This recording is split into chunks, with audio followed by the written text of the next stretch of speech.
Hoy, que es el primer sermón del primer día de la primera semana del primer mes del año del Señor de 2004, pensando sobre qué tema sería el que escogería para hablar hoy, pues se me ha ocurrido que un tema interesante era el tiempo, un sermón sobre el tiempo, esa cosa tan etérea, tan inmaterial, tan inasible que es el tiempo. Y un sermón que hablara de todo el tiempo, desde el principio hasta el final. Lo primero de todo, una pregunta. ¿Cuántos millones de años pasaron hasta que Dios creó el universo? ¿4.000? ¿100.000? Pues la respuesta es, no pasó ningún año, ni un solo segundo. Porque antes de que Dios creara el universo no había tiempo. El tiempo comienza cuando comienza la materia. Sin materia no hay ni espacio ni tiempo. Con lo cual no pasó nada de tiempo antes de ese primer momento en que Dios dijo, hágase. Después, a mí siempre me ha sorprendido la generosidad de Dios en los millones y millones de años que hubo en que no había ni un solo ser humano, en que simplemente el universo evolucionaba y evolucionaba en miles y miles de millones de años. No nos hacemos una idea de lo que es esto. Un ser humano puede hacerse idea de lo que son 100 años, perfectamente, de lo que son 1000 años, 10.000 años, pero más allá de 100.000 años ya son meros ceros. No tenemos referencias personales para tener conciencia de lo que es eso. Son números. Y allí es donde entra mi admiración siempre en la generosidad de Dios con el tiempo. Miles de millones de años en que aquella maquinaria avanzaba sola sin que ni un solo ojo humano contemplara ese despliegue maravilloso. Primero del universo evolucionando, después la Tierra, su evolución particular, después la evolución de la vida, tiempo y tiempo y tiempo, y por fin un ser recibe un alma, para que en ese universo material alguien pudiera por fin admirar todo lo que había alrededor. Hasta entonces, no. Nada de lo que había en el universo material daba alabanza consciente a Dios. Ni un ciervo, ni un árbol, nada. Pero por fin empieza a haber alguien que sí. Y daros cuenta que hasta entonces había pasado el tiempo, pero simplemente había pasado. Al principio de todo, cuando hubo los primeros momentos del universo, el tiempo ya pasaba. Si hubiéramos tenido un reloj hubiera corrido la manecilla, pero no había, por ejemplo, años. Hasta que no aparecieron las primeras estrellas, y concretamente la nuestra, no había año, ni día ni noche. No había noche. Era todo un eterno día o una eterna noche, como queramos llamarlo. Pero todo eso aparecerá después, conforme se vaya formando esta maquinaria en la que estamos. Y cuando aparece el primer ser humano, no penséis que todo ya estaba claro, los meses, los años, las semanas. No. Aparecen los seres humanos y van haciendo muestras en un hueso o rayas en una pared de una caverna, y cada raya era un día.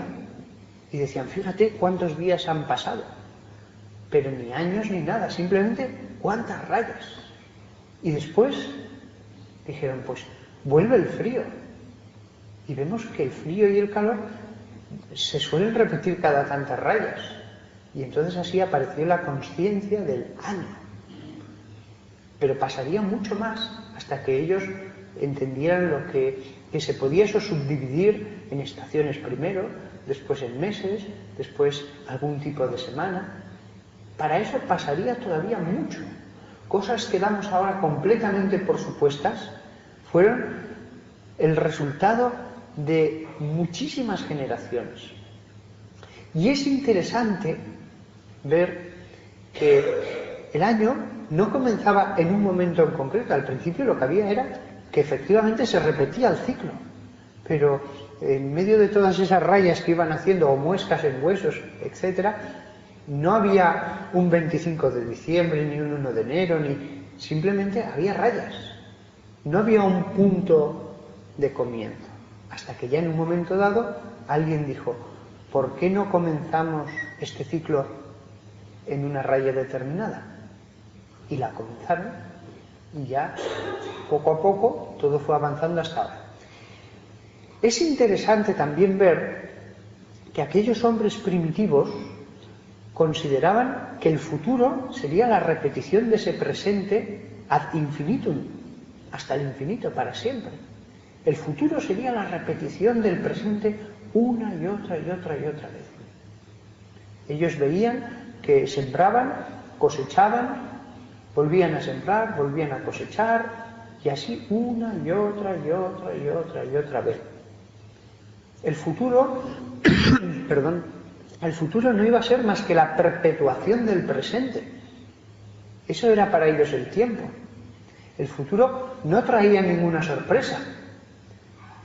Y las cosas serían como habían sido. Y en medio de esta situación, en que cada generación veía lo que había visto la anterior, en que los avances eran de la tecnología mínimos, imperceptibles, lo sabía, pero no se echaba de ver una acumulación de conocimientos técnicos, no se echaba de ver. Los avances eran pequeños, pequeños, y no fueron conscientes de que estaban avanzando. Pero en medio de esa situación, de pronto ocurre algo maravilloso.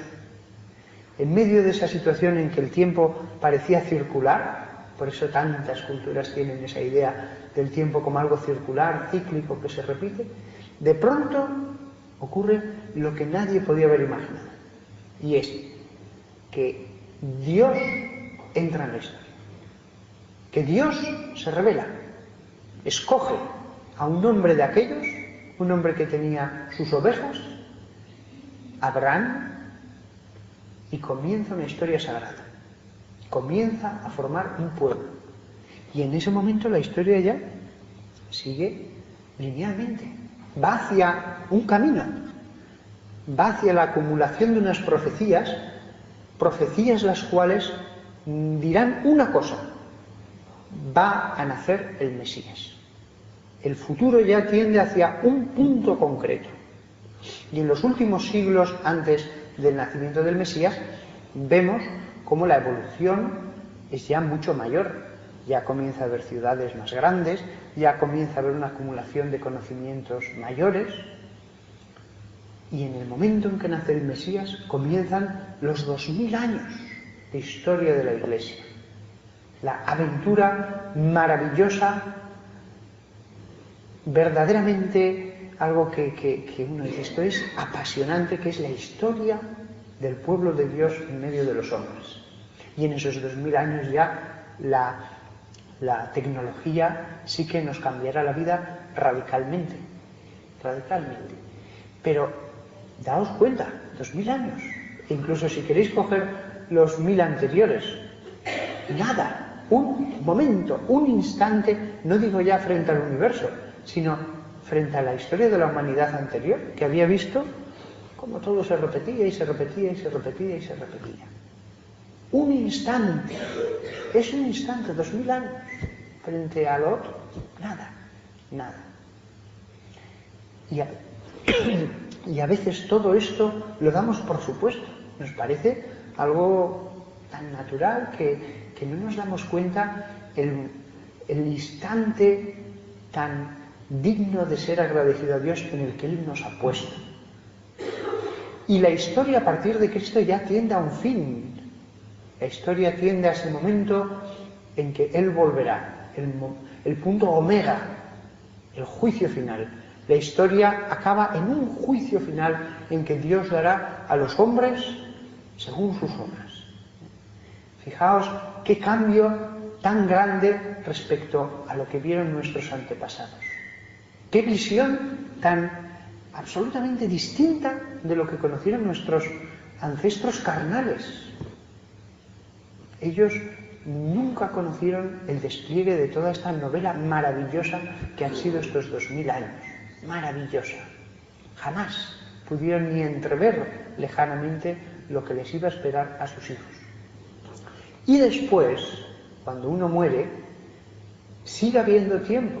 Hay gente que cree que el cielo es un instante, un éxtasis en el que ya no hay tiempo. No es cierto. Cuando estamos sin cuerpo, hay un tiempo especial, el Evo, del que hablan los teólogos, hay un tiempo especial que aunque es distinto del material, pero es tiempo. Y después de la resurrección, cuando recibamos un cuerpo, entonces ya habrá tiempo tal cual lo tenemos ahora. Por eso el Apocalipsis y otros versículos siempre hablan de por los siglos de los siglos. Un siglo de siglo, 100% son 10.000. 10.000 años, y 10.000 años, y 10.000 años. Eso será la eternidad. No será un mero instante extático en el que ya no pasa nada, no reconocemos a nadie, no, será el transcurrir de ese tiempo ya sin final. De hecho, ya estamos en la eternidad, sufriremos cambios, la muerte, el purgatorio, el cielo, la resurrección, pero ya estamos en la eternidad. Nos transformaremos, pero ya nada interrumpe nuestro ser en el tiempo. Así que, como veis, el tiempo es algo profundísimo para darle muchas gracias a Dios. Y yo os animo a que le deis gracias a Dios y lo aprovechemos al máximo. Lo aprovechemos verdaderamente con toda intensidad, porque 70 o 80 años frente a lo que acabo de decir no es nada. Nos parecerá nuestra vida, por larga que sea, un día, una noche, nada. La contemplaremos y diremos, sí, fue mi prueba en la tierra. Así que os animo a que viváis esta novela que nos ha tocado vivir aquí sobre la tierra con toda la intensidad, gozando de las cosas buenas, orando al máximo, ayudando lo que podáis, porque es un momento irrepetible, cada uno lo es, de hecho. Así que aprovechemos este tiempo y no me voy a alargar porque después de tantos miles de millones de años se me acaba el tiempo, ya incluso de esta homilía, es curioso, pero se me acaba el tiempo. Así que le pedimos a la Santísima Virgen María en este 1 de enero del año de nuestro Señor Jesucristo de 2004 que nos conceda ser muy conscientes de lo que vale, impagable, el tiempo.